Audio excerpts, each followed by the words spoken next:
Okay, I'm going to call us to order. And thank you all for joining us today for the special meeting of the Amarillo City Council with regard to our public hearing on our fiscal year budget and a tax increase. We're going to start today's meeting by having public address, and I understand that we have, I can't see Francis from here, but I understand we do have one citizen signed up for public address. Is that correct? Three citizens. Okay, great. So at this time, Francis, I need your help because I don't have a list of those names.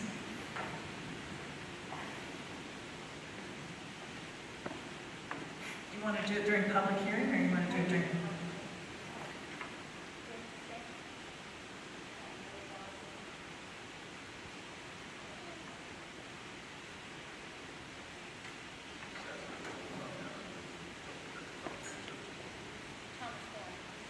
Okay, thank you.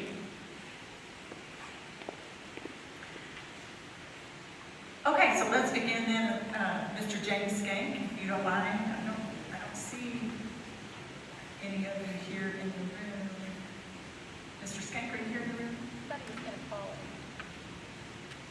He is not calling it. He's not on the phone and not in the room. Correct? Okay, wonderful. Mr. Dawson. While you're coming to the podium, I'll just remind everyone that you have 3 minutes to speak, and you are speaking on the topics that are listed on our agenda for today.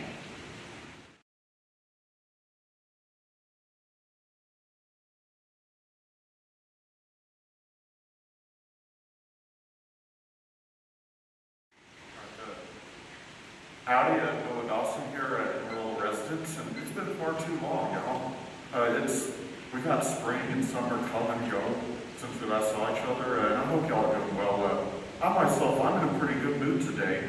See, this meeting is actually making my job quite a bit easier, because right now I'm working to defeat y'all's ballot propositions.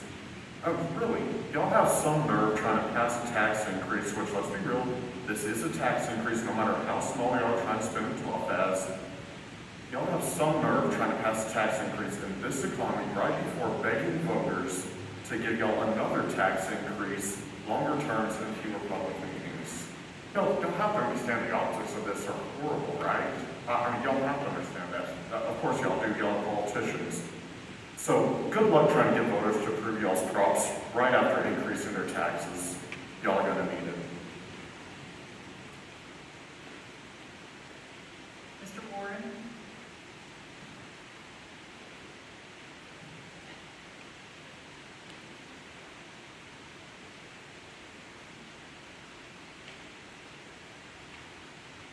Well, thank you so much, Council, for having me. I hope you don't mind. I'm going to lift this a little bit. I'm kind of a taller gentleman.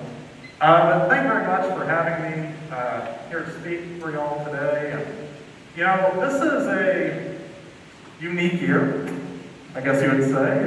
I don't think that anything is quite like what we expected. Usually we would be doing this meeting in the council chambers next door, but unfortunately we're here today.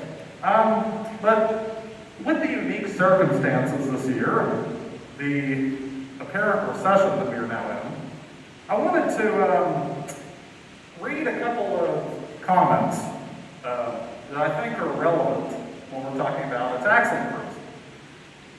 The first comment I want to read to you says, quote, "I will continue to focus on keeping our property taxes low while focusing on essential city services that improve our quality of life, local quality of life." That is a comment from Mayor Nelson's campaign website in 2019. Here's another one. Eddie Sauer opposes efforts to raise property taxes. That came straight from a mailer delivered by your campaign. And there's many other examples, but I think that those two probably say all that needs to be said. You know, we are in a very unique economy right now, and a troubled economy. And increasing taxes at any point is something that I'm against, but increasing taxes, I'll move this down.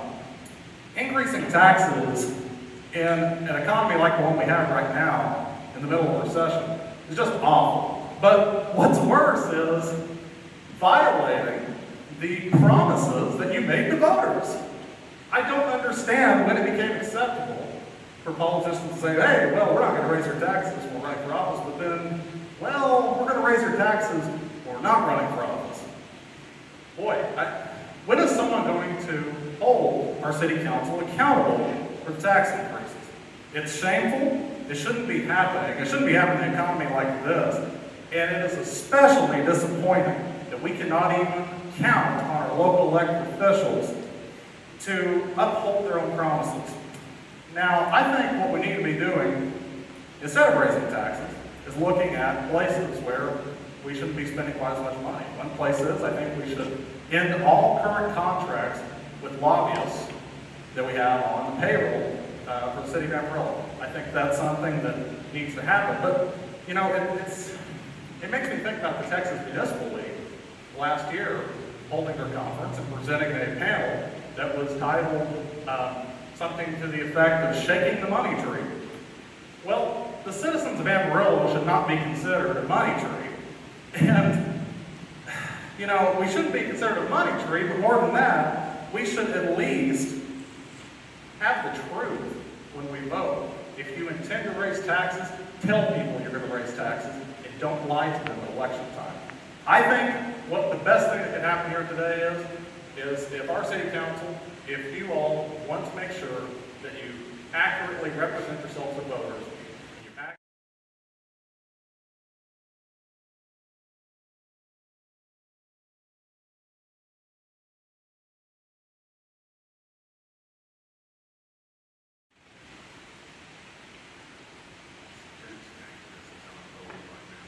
Okay.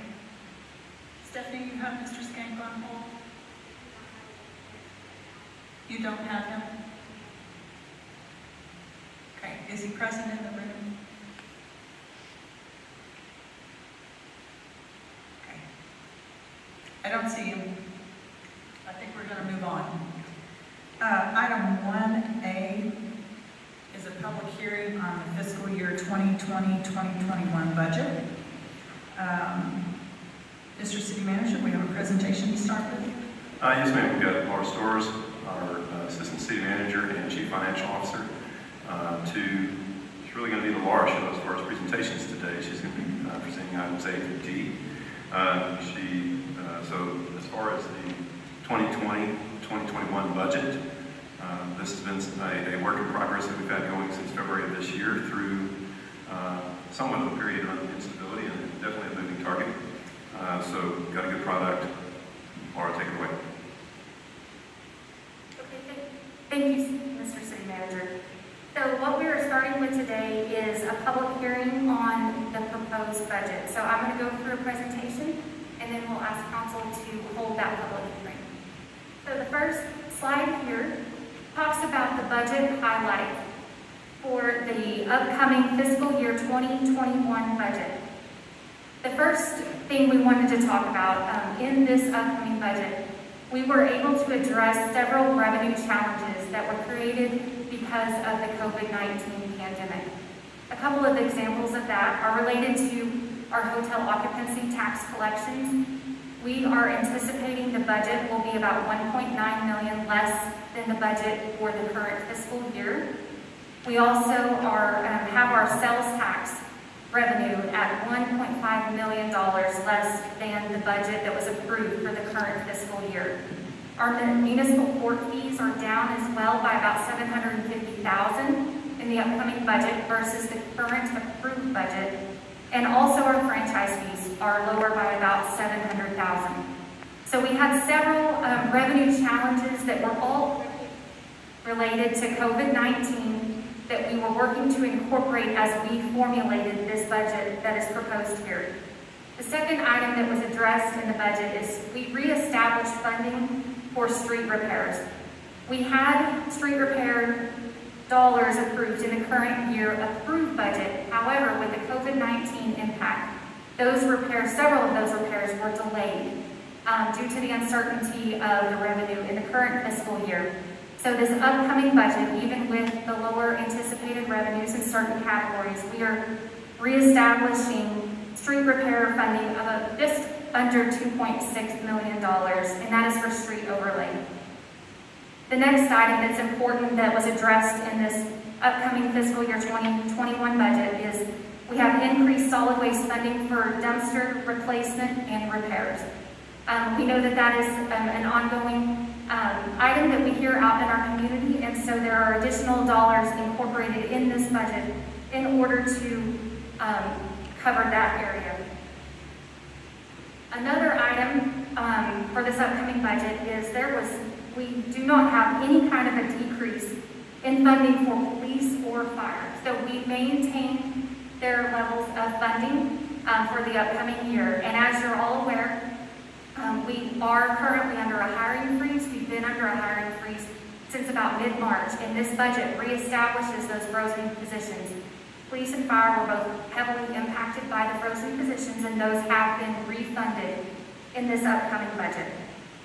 And finally, this proposed budget for 2021 is less than the current approved budget for fiscal year 1920 by about $8.9 million. And what's heavily driving that are those capital improvement projects. So it's mainly related to the capital improvement projects that we're proposing to do in our water and sewer fund, and also through our Proposition 1 and Proposition 2 dollars. And the reason those, on the water and sewer fund, the reason that those dollars are coming down slightly, we had a big project that was approved in the current year for automated metering infrastructure. And for Proposition 1 and Proposition 2, as you'll note, Proposition 2 is wrapping up, but Proposition 1, we have issued all of that debt, and those projects are very close to completion. So those two are the main reasons on the capital side that we are seeing an actual overall decrease in our budget next fiscal year as compared to the current fiscal year. Stephanie, if you'll go to the next slide for me. So this just recaps what I kind of just went over. So the current fiscal year 1920 approved budget is $401.6 million. If you take out the $8.9 million in decrease, then you get to the proposed 2020-2021 proposed budget of $392.7 million. And again, it's those capital improvement projects that are heavily driving that decrease. Please note that there are no reduction in service levels proposed in this budget. The next slide, and I'll wait for Stephanie to get it back up on, is outlining revenues. And the current approved budget, our total revenue is $389.5 million.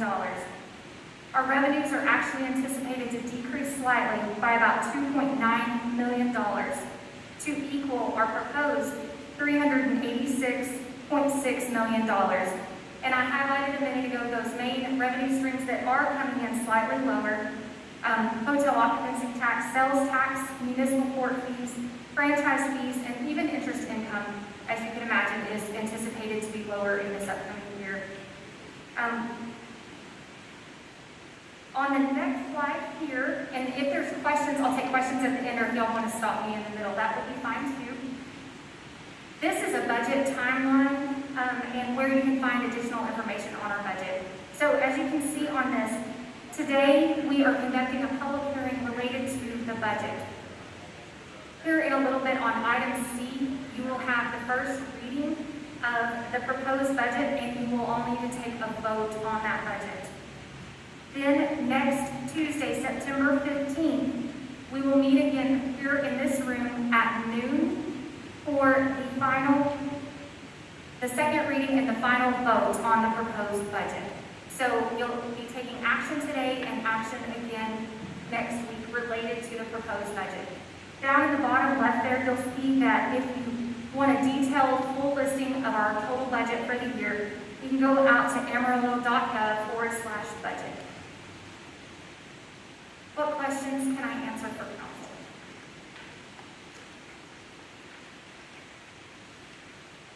Okay, Laura, thank you very much for that presentation. And we'll just ask that council conducts a public hearing, and then we'll come back to the next. I'll be back to the next. Okay, thank you very much.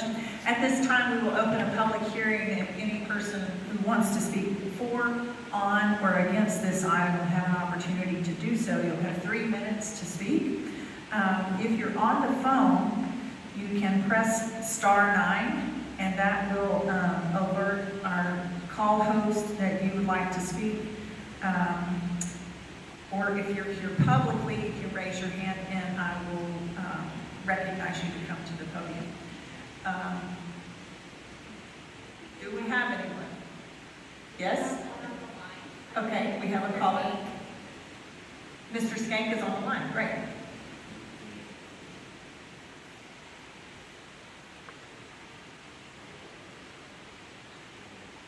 Okay. Hello, Mr. Skank. We got you. Hello? Yes, we can hear you, sir. Yes, sir. Hi there. Hi there. Okay. This delay is funny. Okay. Just speaking on this budget and this tax expense, I've got questions. We're raising the tax about 1% plus, or 1 cent, plus the valuations of our properties that continue to go up. Yet we've reduced our budget by $9 million. I've talked with Laura about this a little bit, but I'm confused. Plus, we know a 3.33 cent increase is waiting with the $57 million that you haven't used yet for our street that we voted on 5 years ago. Then comes the 15 plus cents if the civic center is approved. Now we're talking real money on the increase of our taxes just in the coming year and a half or so. I'm just really getting concerned about where the city's headed in reference to, it's nice to have downtown things go on. It's nice to have property valuations downtown, I guess, going up. But, I'm concerned about whether people can afford to do things around here anymore also. And those are the people that I'm concerned about. And it just seems like we're not, in so many areas, by people that own smaller homes or people that are renting, the rent goes up, and stuff like that. So anyway, that's my comment on just getting a chance to speak to you folks as a group, as a forum, which we have definitely not been able to do for a while now. We all know why.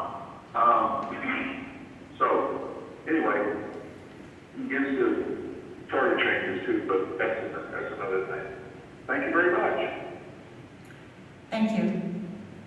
Okay, Stephanie, do we have any other callers at this time? No, ma'am, we do not. Okay, anyone in the room who wishes to speak about this item? Okay, seeing no one, we'll close the public hearing and move on to item 1B. Mr. City Manager. All right, to present on the tax rate is Mara Stores.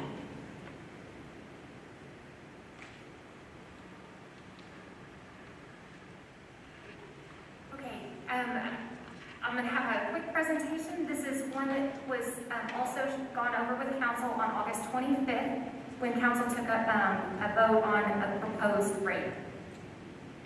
All right, this first slide here goes over some changes that we are working through this upcoming budget.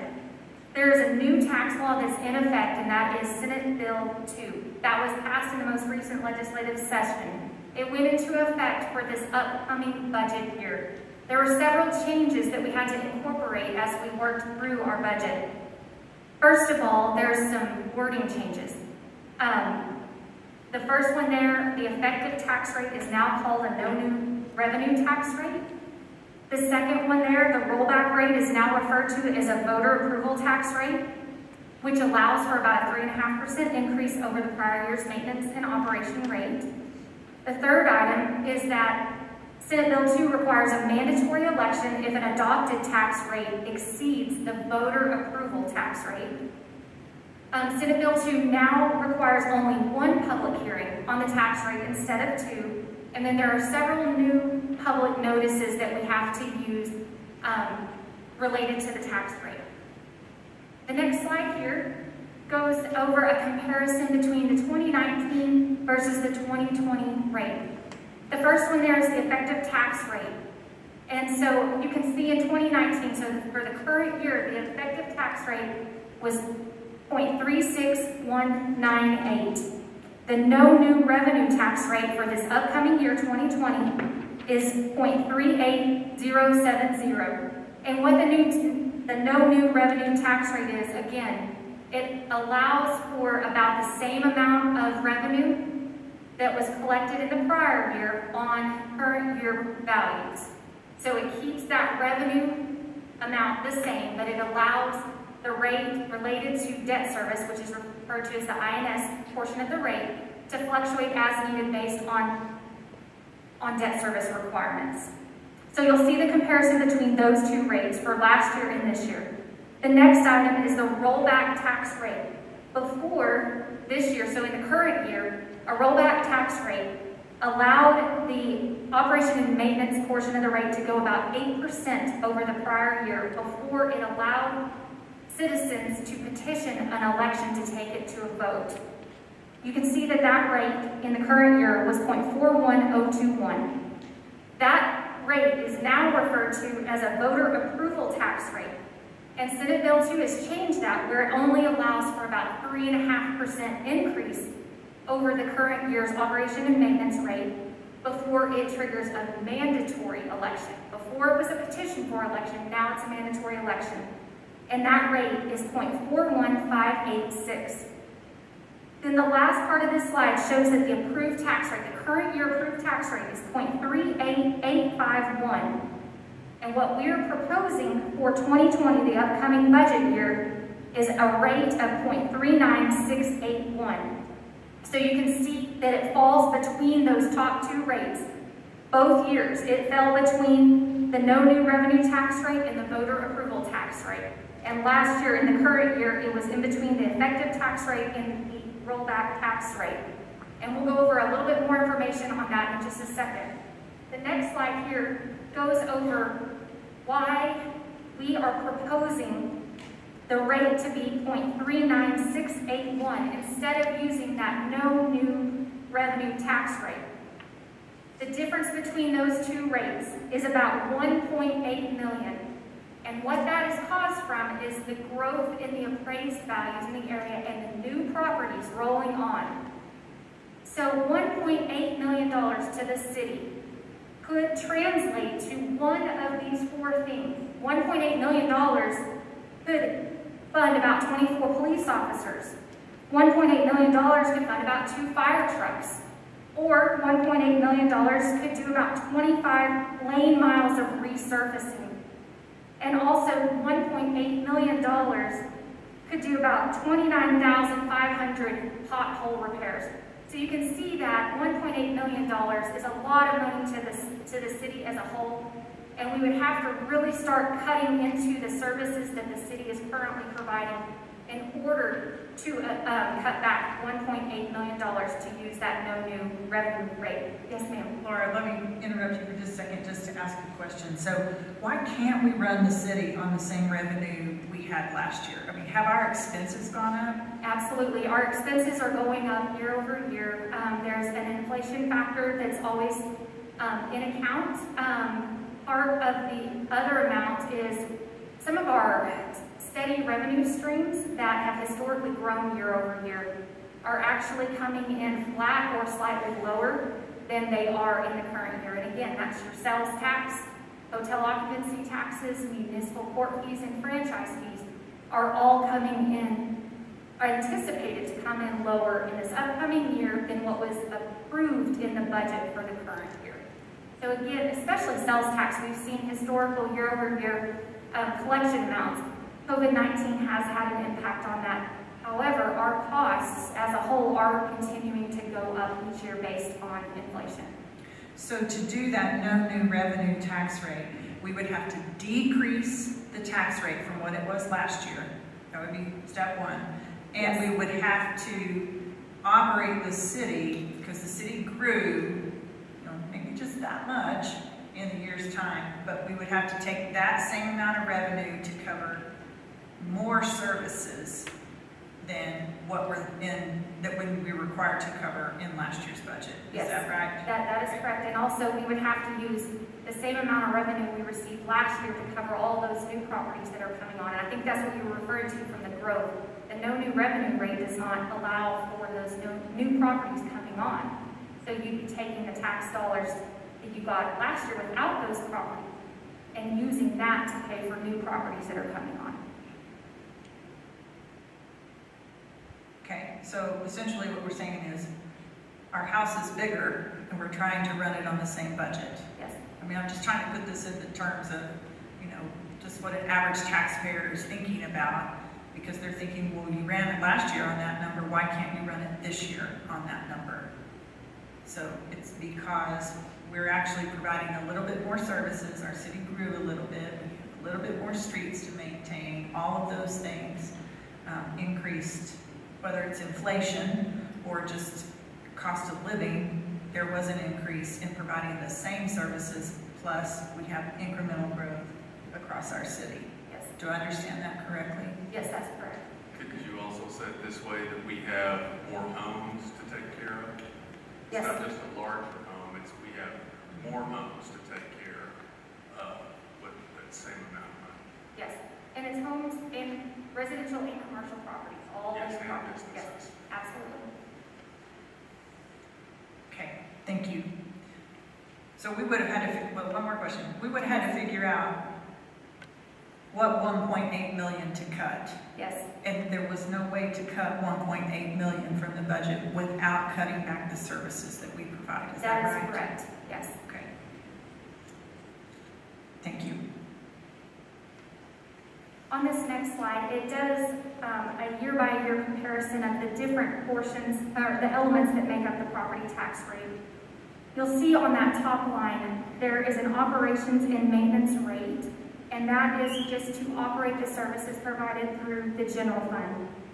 You'll see that in the current year, we have the rate set at 0.34448, and we're proposing to leave that rate flat at 0.34448. So we are not proposing any kind of a rate increase associated with operations and maintenance. The second portion of our tax rate is related to interest and sinking. That is to pay for the debt service associated with issuances that are backed by property tax dollars. So for the current year, 2019, the interest and sinking rate is 0.04403. We are proposing that increase to 0.05233. And the reason for that increase is because of three debt issuances that have come on. The first one is related to the 2016 voter-approved bonds. That portion of the increase is 0.0005. The next one is related to the CO issuance related to Thompson Park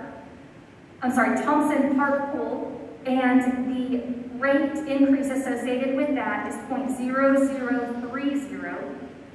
And then finally, we issued tax notes for the purchase of the property over on South Johnson, and the increase is 0.0048. So you can see that those two elements added together equal the total tax rate. So the current year, the rate is 0.38851, and this upcoming year, we are proposing it to go up to 0.39681. That is 0.0083 increase, and it's all associated with the interest and sinking portion of the rate. One other thing just to note on here, if a taxpayer wants to know how that might translate to them, on a $100,000 home, that would be $8.30 per year for an increase. Yes, ma'am. Sorry to interrupt you again, but there was a question from the caller on the phone about why we would be reducing our budget by $8.9 million, but actually asking for a tax increase. And I think this chart explains that the most. So I'm going to talk through it and then correct me if I don't get it right, okay? Okay. you can see on the operations and maintenance portion, we're not increasing. And really, that's where the 8.9 million would land. If we did a tax increase to cover that deficit, it would come in how we're operating and maintaining the city. So it would come in that operations and maintenance portion of our tax rate. Well, we don't want to increase taxes there this year. And so instead, we backed down on what our budget spend was because we didn't want to increase revenue to cover that $8.9 million gap. Is that right? So this chart covers funding of your general fund. The majority of the 8.9 million, and that's where it gets a little bit confusing going from what we presented just a minute ago to now. That was your total budget. That's general fund, water and sewer, airport, it's everything. And most of those decreases we saw were in funds outside of the general fund. Okay. So the general fund actually the expenditures did increase for this upcoming year. However, we are proposing to keep that operations piece flat, that portion of the rate flat, and only take into account that we are getting a little bit more revenue for the growth in the appraised values and that new property coming on. So yes, that would certainly be an option. We could certainly propose to have that operations and maintenance piece go up, and even more services could be provided. We could expand services, but we kept everything flat and we kept it within the constraints of leaving this rate flat. Good. Okay, I'm glad you're explaining that. And there was something else I was going to say. What was it? Oh, it went away in that. But that was my main thing, was we were down 8.9 million. Thank you for clarifying where that is. It's in the capital improvements program, so yes. the CIP. Yes. And maybe that other question will come back to me here in a second. Yeah. As soon as you start talking, it'll come back. That'll be fine. You can ask me in a minute. Okay. Thank you. Other questions at this point? Okay, if not, we've got a couple of charts we're going to go over, and what we're doing is we're comparing the 2019 approved property tax rates for the 10 cities larger than Amarillo in the state of Texas and the 10 cities smaller than Amarillo in the state of Texas. We're taking their approved 2019 rates and we're comparing it to our proposed 2020 rate. So if we go to this next slide, and I recognize that these numbers are fairly small and the chart's a little bit busy, but we've got 21 cities charted here. You'll see that Amarillo is in the very middle of this chart. It's the green bar. So the 10 cities to the left of Amarillo are the 10 cities larger in population than Amarillo, and the 10 cities to the right are the 10 cities with lower populations than the city of Amarillo. The blue bar on this chart is the 2019 approved tax rate for each of these corresponding cities. The Amarillo rate, right there in the middle, that is our proposed 2020 rate. Then you'll see that there is an orange line that kind of starts at the upper left and then trails down. That's graphing the population. So you can see over to the left we have Austin. It's much larger than us in population, so that line starts up very high and then trails down. So the other thing to note on this, or two other things to note on this. First of all, there's only one city that on this chart that has a lower tax rate than the city of Amarillo. And you'll see on there, that is Midland, and their 2019 tax rate is just slightly lower than the proposed 2020 rate for the city of Amarillo. The average rate between these 21 cities is almost 60.5 cents, and that's the gray line that kind of runs across the upper part of this chart. Questions on this? So I think just pause for a minute, Laura. Ours is 39.681 cents. Yes. And just to look at that, we're significantly under the average. Only one other city has a lower tax rate than us, and actually it's almost the exact same tax rate as us. And that's last year's. And that's last year's. I think it's interesting to look at Lubbock because we are very familiar with that city, and their tax rate is 54.8 cents. So we're 15 cents lower than them. I just think it's important to understand where we sit in a statewide comparison. We're unique. We don't have to be any of these other cities, but these are benchmarks for us to consider as we look at the way we spend money as a city and the value that we get out of our tax dollars for our taxpayers. I think it's important to compare and to look at this data. Any other questions or comments from the council? I think this chart is very informative.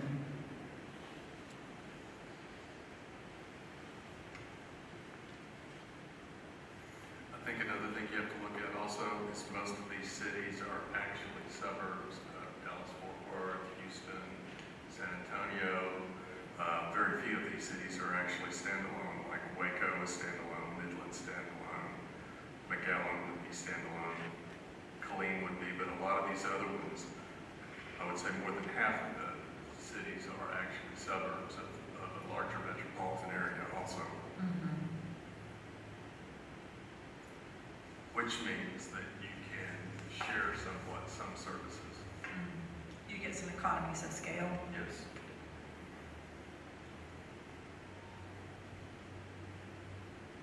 Okay. Anything else you want, Laura? I have one- Keep moving. Okay, I've got another graph that kind of takes this information and looks at it from maybe a little bit different angle. So this is tax revenue per capita. So what we are doing is we're taking the taxable values in those same 21 cities. So again, the 10 cities that are immediately larger than Amarillo based on population, and the 10 cities that are immediately smaller than Amarillo based on population, we're taking their total taxable values and we are dividing it by their population and multiplying it times their 2019 tax rates. Now, with the city of Amarillo, we used our proposed 2020 tax rate. And you can see on a per capita basis, Amarillo is to the far right, and we are at just over $221 per capita. And you can see also on this graph, there's an orange line that runs through the middle, and the average of these 21 cities is $453, just over $453 per capita. So this is kind of just another angle to look at it. A couple of things to note here in the city of Amarillo, we do have, relatively speaking, we do have lower taxable values than a lot of other areas. And we do have a lower tax rate that we showed on that last graph. And when you put those two together, that's how we kind of land in the comparison of these 21 cities. So this graph considers our property values and how we get those from the appraisal district. Yes. And it considers our tax rate. So given the low tax rate we saw in the previous chart, this gives us some indication in a statewide comparison that our appraisal values are low in compared to other cities. Is that right? Yes. That's what I get from looking at this chart. Yes. So I think it might have been the caller, I can't remember, somebody mentioned the fact that appraisal districts' values go up every year, which that has nothing to do with the people sitting at this table or anybody on city staff. That's a separate, independent part of the tax process. But just, I think it's important for citizens to realize when you look across the state, we have some of the lowest appraisal values of our property combined with really one of the lowest tax rates. So you get the most by living in the city of Amarillo by paying the least taxes. Is that a fair statement?